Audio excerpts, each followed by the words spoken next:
তো বন্ধুরা, কি খবর তোমাদের?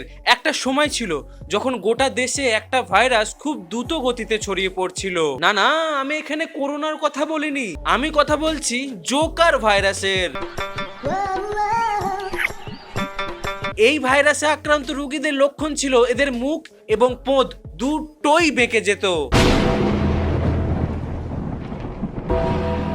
পরে সরকারের দ্বারা টিকটককে ব্যান করে এই রোগকে নির্মূল করার চেষ্টা করলেও এর সিমটম এখনো কিছু কিছু মানুষের মধ্যে দেখা যায়। তাদেরই মধ্যে একজন হলো দ্য ওয়ান এন্ড অনলি সবুজ পাতা মস্তান ভাই। আমাকে নিয়ে সমালোচনা তো হবেই ভাই, কারণ আমি এই কলকাতায় অনলি ওয়ান পিস।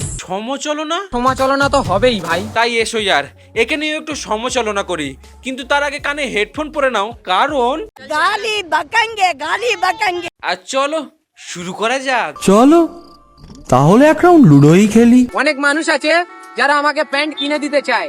আরে ভাই, আমার প্যান্টের দাম শুধু 10,000 টাকা, গুচি কা মালে। ব্যাপারটা দেখে বেশ ভালোই লাগলো যে সমাজের বুকে এখনো এমন কিছু মানুষ আছে যারা নির্বস্ত্র মানুষকে বস্ত্র দান করতে চায়, না হলে এই বালটা অর্ধেক টাইম রাস্তায় ল্যাংটা হয়ে ঘুরে বেড়ায়। No, no, no, no.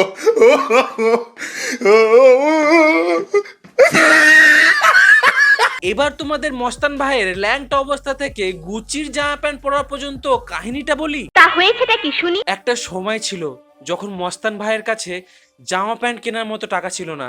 সে এত শীতের মধ্যেও খালি গায়ে ঘুরে বেড়াতো। আরে মস্তান ভাই, হ্যাঁ ভাই।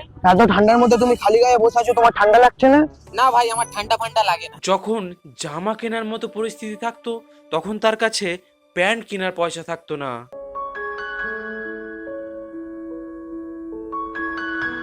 তাই সে একদিন ঠিক করে যে লাইফে কিছু একটা করতে হবে, এবং সে নানান মানুষের কাছ থেকে পরামর্শ নেয় যে লাইফে কি করলে বড় লোক হওয়া যায়। তখন তাকে কেউ একজন বলে, তুই পন মারাগা। এই কথাটি তার খুব মনে ধরে যায়।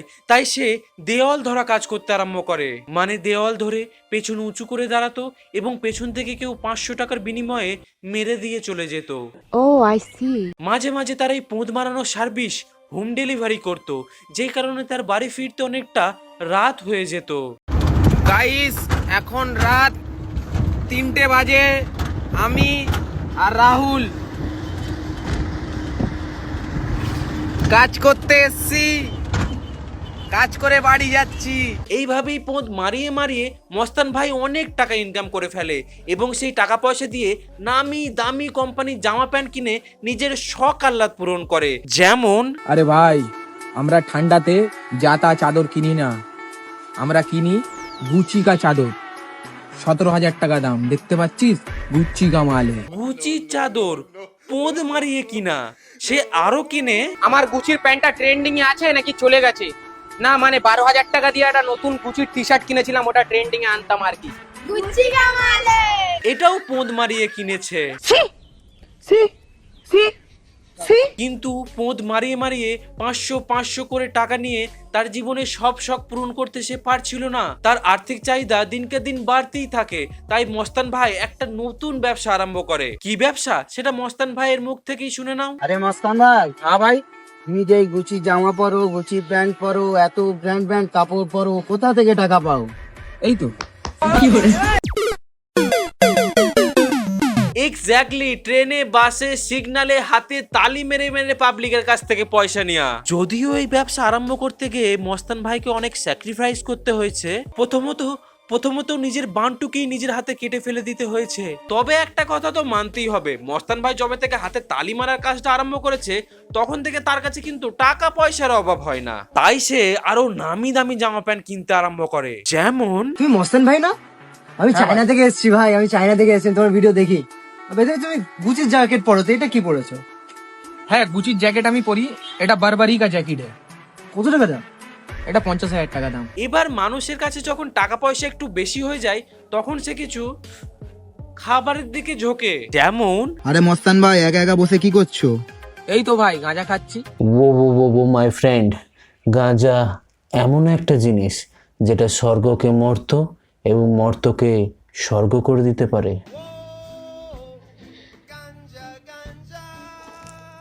You want some? ঠিক ঠিক ঠিক আরে ভাই, আজ পর্যন্ত যত টাকার গাঁজা খেয়েছি না, যদি সেই টাকাগুলো থাকতো না, তাহলে এই ক্লক টাওয়ারের মালিক আমি হতাম। ওরে হারামজাদা, ওটা ক্লক টাওয়ার না আইফিল টাওয়ার। এটাই হয় যখন তুমি গাঁজার সঙ্গে কুকুরের গু মিশিয়ে খাও, তখন তোমার ব্রেন কোনো কিছুতেই কাজ করে না। বলেন কি? এবার দেখো, পোঁদ মারিয়ে বা ভিক্ষা করে যে টাকাটা ইনকাম হয়, সে টাকাটার বেশিরভাগ টাকাই মস্তান ভাই গাঁজা খেয়ে নষ্ট করে ফেলে। এবার তোমরা যদি বলো কত টাকা, তাহলে আরে মস্তান ভাই, তুমি এত গাঁজা গাঁজা করো, তুমি গাঁজার পিছনে কত টাকা খরচা করো? পাবলিকরা জানতে চায়, একটু বলো। মাসে 50,000 টাকার গাঁজা খাই, বুঝলে? কিন্তু এইভাবেই গাঁজা খেতে খেতে মস্তান ভাইয়ের বিচিতে একদিন ক্যান্সার হয়। বলেন কি? এবং মস্তান ভাইকে তার শখের এত সবুজ চুল ত্যাগ করে দিতে হয়। মিথ্যা কথা, আমি বিশ্বাস করি না। তাই আমাদের মস্তান ভাই আমাদের মধ্যে আর আগের মতো নেই। হ্যালো বাচ্চারা, কেমন আছো তোমরা? তোমার বাবা নিউ লুকে চলে এসছে। তোমরা যদি জানতে চাও যে মস্তান ভাইয়ের চুলের কালার কিভাবে চেঞ্জ হলো, কি কারণে চেঞ্জ হয়েছে, এবং তোমরা যদি চাও এই ভিডিওটার পার্ট 2 আসুক, তাহলে নিচের কমেন্ট সেকশনের মধ্যে পার্ট 2 বলে কমেন্ট করতে ভুলো না। ভিডিওটি ভালো লাগলে একটা অবশ্যই লাইক করে দিও আর শেয়ার করে দিও। আর এই ব্যাকগ্রাউন্ডে আজকে এটা প্রথম ভিডিও, তো কেমন লাগছে জানিও। তাই আজকের মতো ভিডিওটি এখানেই শেষ করলাম। দেখা হচ্ছে তোমাদের সঙ্গে পরবর্তী ভিডিওতে, ততক্ষণের জন্য টাটা।